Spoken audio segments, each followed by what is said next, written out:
Today we're going to take a look at Gen Z and why they may be one of the poorest generations in U.S. history. The average age of a renter now is 33 years old. It was 29 a decade ago. Owning stuff ain't for everyone. I mean, I think you should, it should be the goal, but it's not for everybody. So there's a lot of people that don't want to buy houses. It's very difficult.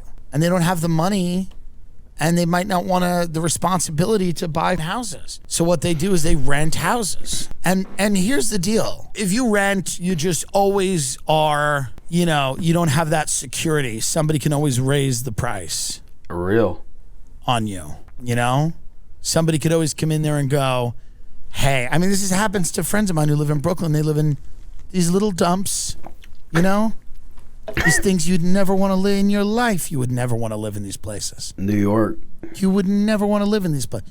But every year they have to pay like $800 more a year for these apartments because the real estate market in New York is psychotic.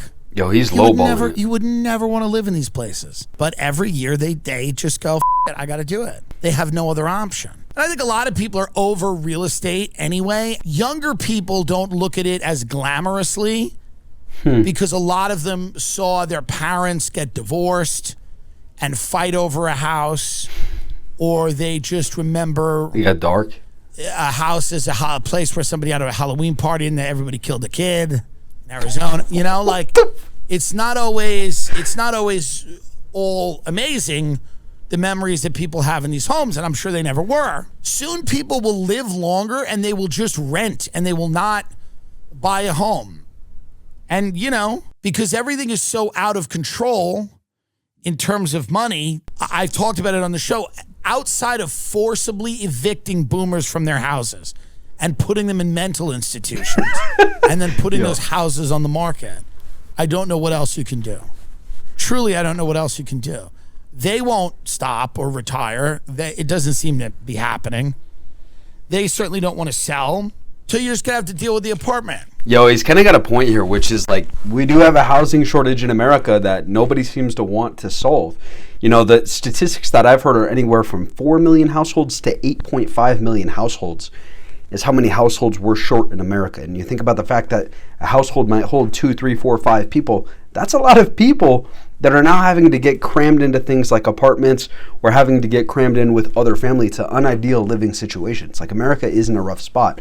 As far as what he's saying about, some people just want to be forever renters, I don't know that I see it that way. I think most people would rather own a house, but the options are just far more limited for Gen Z today than maybe past generations. I miss the days where when you actually purchased something, it was yours. I just lost every single book on my Kindle, over 300 books.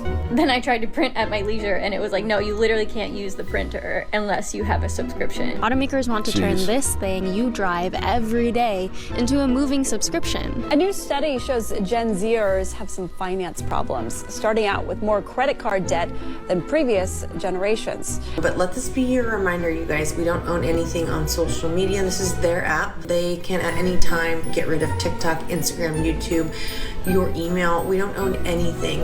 And ultimately, that's how you completely control human beings. Welcome to the year 2030, where you'll own nothing and be happy, or so they say. That phrase is from Ida Auken, a Danish social democrat, who in 2016 envisioned a future where ownership is obsolete. In her utopian prediction... Bro, I'm gonna go back real quick. If you don't think her ideology is crazy, you gotta think her eyes are crazy. Look at that. That's the face of, you will own nothing and be happy. But as 2030 approaches, this prediction that was once framed as a dream is now feeling more like a dystopian reality. Today it feels like subscription-based models have taken over the commerce world, and with that, taken the rights to our purchases. From printers that limit the amount of pages you can print unless you pay a monthly fee, to Kindle's ability of revoking ebooks you've already bought. The age of ownership is rapidly fading. And as for Gen Z, well, these digital natives who were raised in a world where access outweighed ownership, they're now paying the ultimate price, the loss of personal property. In this new reality, control over our basic utilities, creativity, and even our personal history has been transferred from the consumer to corporations. So let's talk about it, how the erosion of ownership is infiltrating every aspect of our lives, and how Gen Z's future is one of impermanence. Yo, she's gonna attack this from a Gen Z perspective, but I just want to say this is bigger than Gen Z. This is, the working working class, the middle class in America, being able to pass on wealth to future generations. If we own nothing by the end of our lifetimes as Gen Z, and we can't pass on anything meaningful, I'm talking property, to the next generation, then it's just going to be the haves versus the have-nots, and this subscription model, whatever, is just going to continue. I hate that everything is a subscription now. Like, there are some things that are not meant to be a subscription. Why does it seem like every single business is now trying this business model? Because like, it works. I get you want to make money more than anything in the world, and I get there's people who are willing to pay for a subscription, but like, can we just not?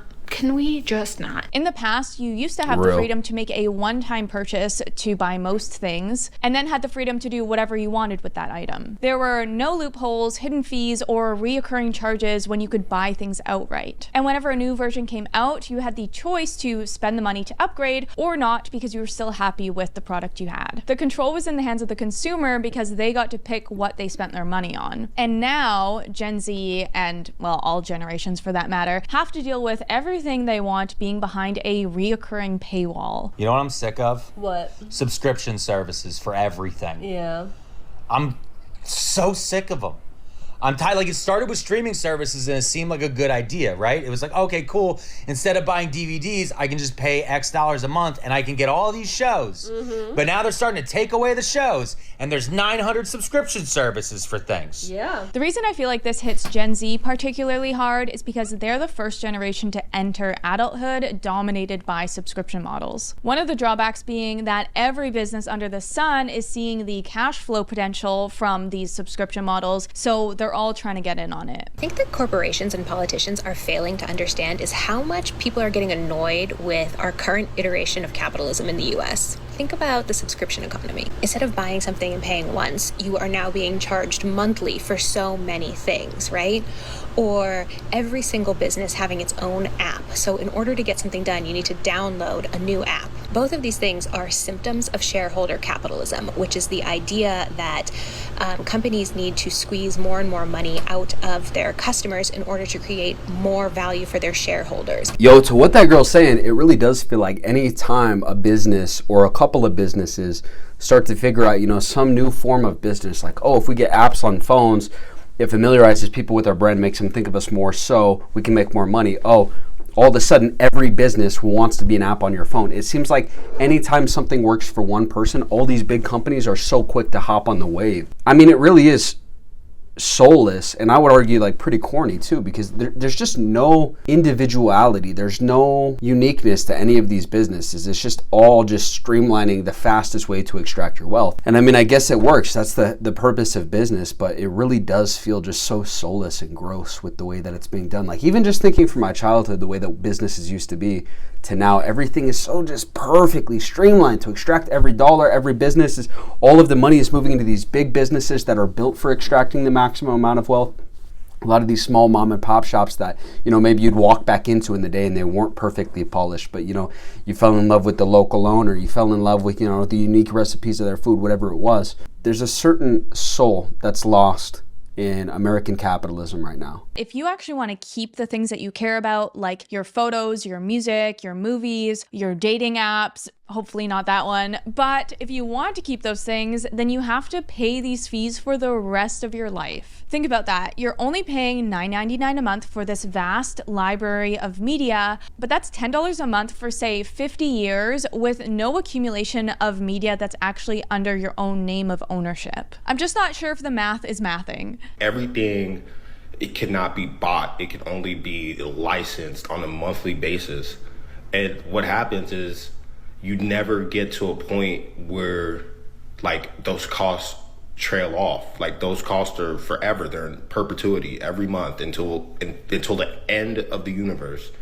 And that's something like your folks or your grandparents didn't have to deal with. Because back in the day, like, not even a house, but let alone other things you could just buy outright.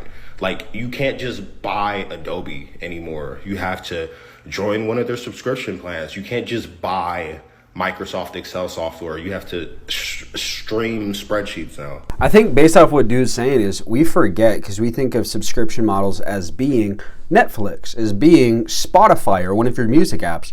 Renting is a subscription. Renting has been an effective subscription model for many years.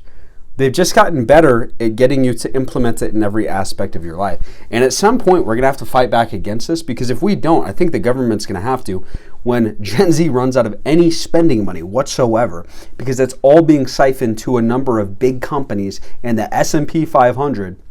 Then you're going to realize, oh, wow, late stage capitalism actually does have an end. We can't just let these 500 companies or whatever it is siphon every ounce of wealth out of America while everyone else is in extreme poverty. But that's where we're headed, so we'll see what happens. To add more fuel to the fire, Gen Z has a lot of debt. I have a question. How much credit card debt are you in? Because for context, I'm 26, I've been working since 17, paying for my own moved out at 18, have been independent ever since.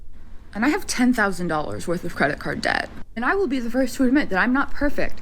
I've definitely paid off medical bills and like emergency vet visits and things on my credit card, but I've also bought a lot of dumb But it's like people my age have $55,000 worth of credit card debt. Do you see how my eye's twitching? That stresses me out. Compared with millennials at the same age, Gen Z has more debt of all kinds, including credit cards, car loans, and mortgages. This reminds me, I had some goofy dude in my comments this week who was talking about how Gen Z has just as much purchasing power as millennials and baby boomers did. No, he said they had more purchasing power for homes today than the baby boomers did at Gen Z's age that we're at right now. And it was basically trying to say, oh, you kids have all this purchasing power, you just spend it on dumb stuff, I think was his argument.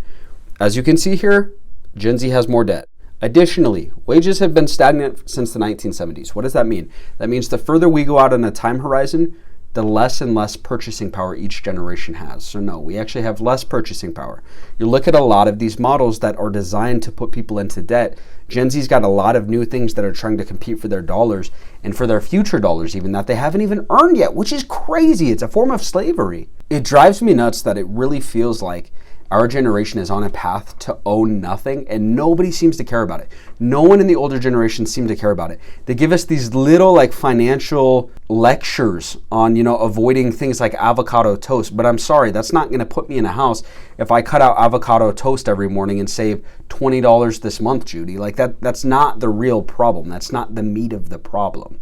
The meat of the problem is that everything is debt-based, everything's getting more expensive. The US government keeps printing money, and we have a massive housing shortage in the United States. Like, these are all factors that play into why Gen Z is at such a disadvantage. Not to mention the fact that our economy has been hollowed out for so many years, sending all of these jobs overseas that used to be American jobs through globalization. There's just so many factors that affect this. And I just wish that somebody actually wanted to help Gen Z, because the older generations, all they do is just protect their wealth, right? It's like all of these financial policies that you see from the federal government are just designed to, protect folks with money in the stock market, protect folks with money in real estate, protect folks, who already own a house by allowing HOAs to exist and protect their wealth, right? There's just all these little things, but there's nothing to actually help people upwards with social mobility. We're going to regret this in 50 years.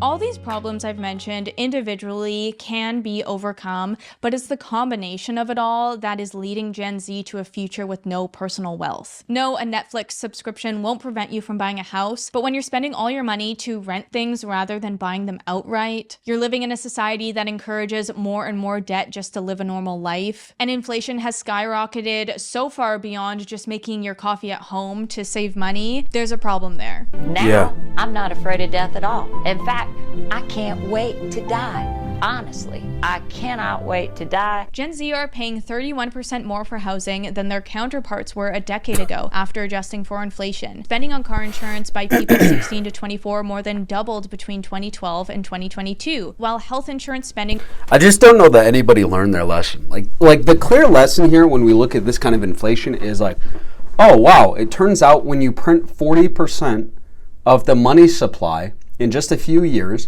it creates runaway inflation. Maybe we shouldn't print more money. Maybe we shouldn't add more money to the economy. Maybe that's a bad idea, because the people closest to the money printer are just the ones that get ahead on that. Everyone else gets further and further behind, right? So who's closest to the money printer? Big business, government officials, and then after that, mid-sized business, smaller business. But the last on that totem pole is the working class or folks who are currently out of a job, right? So you look at all of this. This is what happens when you print money. And I think part of the problem is that a lot of wealthy people know that they can take advantage of this to pump up their stock portfolio, to pump up the value of their home.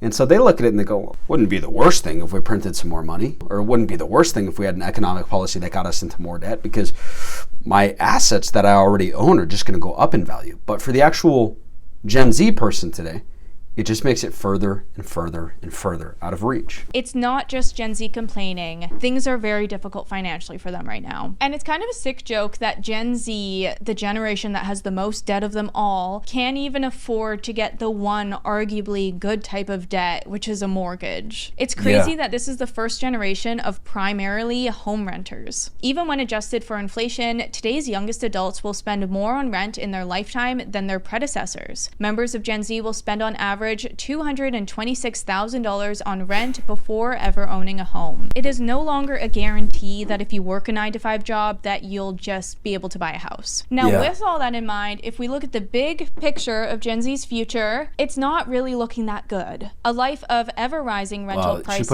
every purchase being a buy now, pay later model, the continuous subscriptions, draining bank accounts, all while struggling to keep up with the cost of living and putting food on the table. At that point, you really don't own anything, and so you don't have any personal wealth. Average millennial is 36 years old. They can't afford to buy the house. So therefore, their future self is poorer. If they think of how much of the stock market they can buy less with their money. They have less savings. They've got debts from university. So they don't have the ability to get out of this trap. And then what you're finding is because of this, they're having to live with other people into their 30s. They don't have kids and they don't get married. You see then the same cohort of kids in their 30s doing 2 jobs, 3 jobs, 4 jobs. That's not because they want to. Nobody wants to work 12 hour days, 7 days a week. It's because they have to. And their parents, the baby boomers, never had that. They were the richest generation the world had ever seen. So this is the first generation that won't be as rich as their parents. Obviously, this is worst case scenario, and you can still build wealth by just literally putting money into a savings account, despite this situation. But for a lot of No, actually, you really can't, because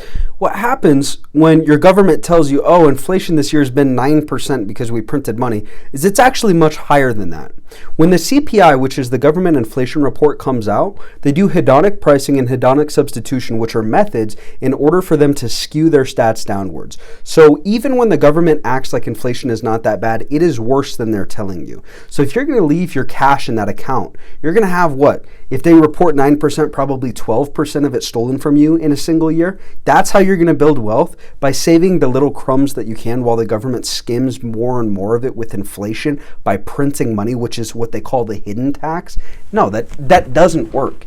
And it's so frustrating, because that's the problem with that, right? Is if we were honest for a second and we got rid of debt in our economy, houses would have to go down to probably $100,000, because it would be, what can you afford to buy in cash today, right? But instead, what can happen is some guy over here can go, look, I have no money, but I will pay you $600,000 for that house and work the rest of my life for it. I'll buy it on my future self's labor. So the guy who has the cash today suddenly gets outbid by the guy who's willing to be a slave for longer. And that's the problem with debt. It creates slaves. It's a form of slavery.